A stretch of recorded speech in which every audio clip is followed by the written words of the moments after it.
Just give me the recipe already. I've seen this comment on threads so often. Like, I don't want to read through all of the story or whatever it is, just give me the recipe. I know I don't want to hit the jump to recipe button. Or there are too many ads on this blog that makes it, take long to load or whatnot. It's all very valid and 100% relatable because I used to be somebody who did that, where I'd be like, I don't want to read all of this, just give me the recipe. But you know what would also happen?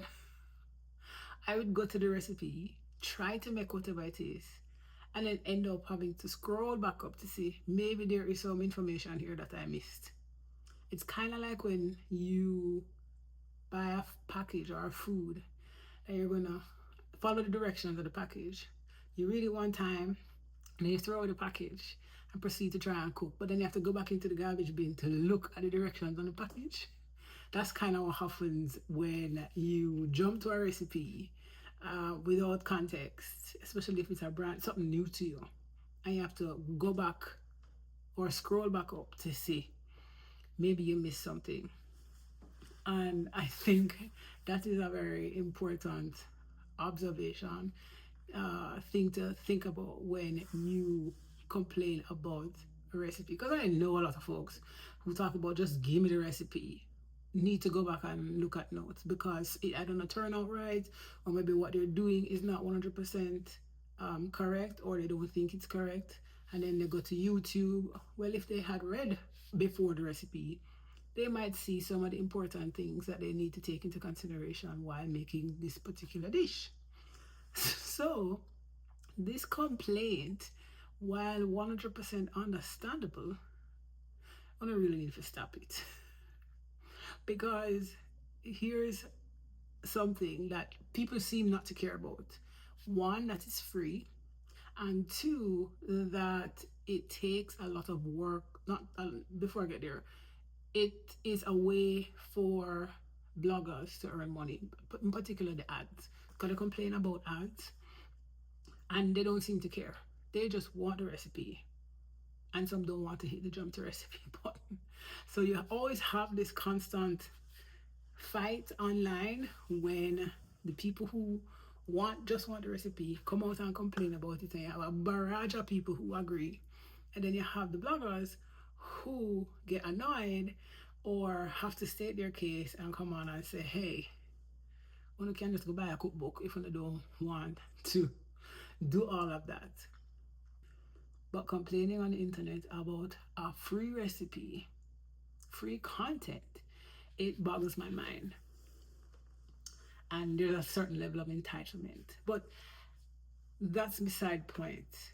What a lot of people don't realize, and this is the context I want to provide for you, is that the blog post, food blog post that you see all of that content. That's the thing that allows food bloggers to earn income from these free recipes that they share online. You think people want to give out just free labor? You certainly, as somebody who is a consumer of these recipes, you yourself need money to buy the ingredients. How do you do that?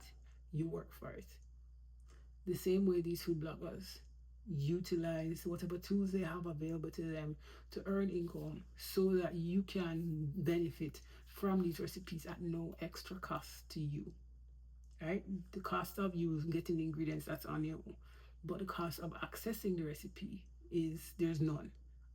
In fact, the only cost is you scrolling to the recipe or scrolling through the content or hitting that jump to recipe button. Because there is so much that takes place for you to get that recipe. You're not just getting a recipe, you're getting, chances are, something that's been tested multiple times, which means what? The ingredients had to have been bought, effort had to have been put in, gas or electricity had to have been used to create this recipe. Chances are multiple times to test it to make sure that it turns out the same way every single time. So, in addition to the spending of the money, they have to then prep the ingredients, So again, that effort, prepping the ingredients, following through the recipe, then photographing the recipe, then editing and formatting, and then doing their SEO. What's the word I'm looking for? I don't know the word I'm looking for. Then they have to upload, then they have to troubleshoot, not to mention the cleanup that takes place after recipe testing. It is a lot of work. So that hidden work you don't see as a consumer of these food blogs, but for every food blogger, you will find them doing this knee deep, elbows deep in dirty dishes, in ingredients that they've had to throw out or, pack up and freezer and fridge with in order to provide something for you free of charge. Because it's not just a recipe, because in addition to the time, the effort that goes into it, you have to look at the time.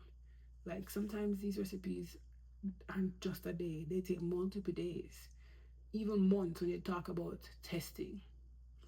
Some people will test multiple times over a couple of months before they hit publish on a recipe, because they have to make sure that it is yielding the result, so that when you get it or when the audience gets it, they can enjoy it the way it's supposed to be enjoyed. That no matter who the person is, they should be able to get similar, if not the exact same, results. So it's important to kind of be mindful of that. But it's also important to recognize why there is all that content before the recipe. It's not just because bloggers want to chat. You have some that do, that they just want to share parts of their life and what this recipe means to them, if it means anything to them. They want to tell a story. But a lot of that content too exists because it's something that allows the food blogs to show up on Google. So search engines need to be able to identify, see the content, and let it show up whenever you type in whatever the recipe you're looking for is. So they need it to rank as well. So it's not just a story, it is for SEO purposes, search engine purposes. And without enough written content, a lot of people would struggle to show up unless Google make changes, which it did the other day, a couple of months ago, and a lot of folks struggled. But the point is, that is a reality of putting out blogs. That content, there needs to be enough, not just anyone, there needs to be enough searchable content for it to show up in Google results. When it shows up, when it ranks, more people see it. That's how bloggers get paid, when people come on to their websites or their blogs. So again, there is method, there's reasoning behind all of this that you might be annoyed with as the consumer of a free recipe.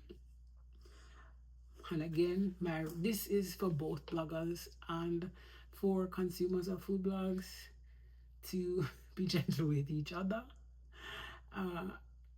For my food bloggers, the emotional toll it takes of hearing repeated complaints of, just give me the recipe.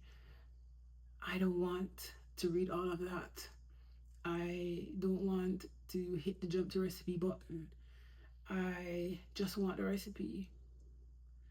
Those people are just always going to exist, and we kind of have to develop thick skin to say, hey, if this is not the blog for you, then go elsewhere. You can go find it somewhere else where you don't have to do all that scrolling. Because people often forget that there's a real person behind the blog. Like, it's a human being. And with the rise of AI happening, before I even get to AI, this human being is the person that's funding the groceries, that's gathering the kitchen equipment, that's paying for the website hosting, that's doing the photography, which you need photography gear for, having, software that you need to edit the photos on, and the labor behind all of this takes a toll on bloggers, or there is an element, it has a tendency to take an emotional toll, because I've seen in recent times some bloggers completely just say, I'm done, because of all of the toll it has taken, and completely switch gears. Now, that's the nature of the human experience. We tend to pivot, but it's not uncommon to see it happen with bloggers, especially bloggers who got pretty big and bloggers who spent so much time and so many years